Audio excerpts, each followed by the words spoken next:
Hello મિત્રો, જય માતાજી। આજે અમારે ખરીદી કરવાની હતી એટલે અમે લોકો ગાડી લઈને નીકળી ગયા છીએ ઘરેથી બહાર અને કનૈયા મોલમાંથી અમારે ખરીદી કરવાની છે એટલે અમે પહોંચી ગયા છીએ મોલ પાસે અને મોલમાં જવા માટે અહીંયાથી કરી દીધી છે એન્ટ્રી। તો મિત્રો, આ છે કનૈયા મોલ। અમારે અહીંયાથી ખરીદી કરવાની છે અને અહીંયા આવીને જોયું તો ગાડી તો બહુ બધી હતી, ગાડીનું ટ્રાફિક હતું એટલે ગાડી મૂકવાની જગ્યા કંઈ હતી નહીં એટલે અમારે જવું પડ્યું આગળ।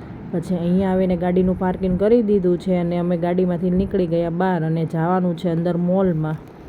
તો મિત્રો, મોલ પાસે પહોંચી ગયા છે અને મોલમાં અંદર જવાનું છે અને અંદર જઈને આપણે નક્કી કરશું કે કોને કેવા કપડાં લેવા ને શું કરવું ને કઈ રીતના કપડાં લેવા છે। કપડાં તો બધાને લેવાના જ છે પણ શું લેવું એ અંદર જઈને નક્કી કરશું। ને આ મારા ભાઈને જો ઉતાવળ આવી ગઈ છે કારણ કે એને લેવાના છે કપડાં એટલે અંદર જઈને જોયું તો અમારા આ બેન કપડાં બતાવવા માંડ્યા કોને શું લેવું છે, કઈ રીતના લેવા છે કપડાં। તો મિત્રો, લાઈક કરો, શેર કરો, કમેન્ટ કરો અને હા, અમારી આઈડીને ફોલો કરવાનું ભૂલતા નહીં। Bye bye.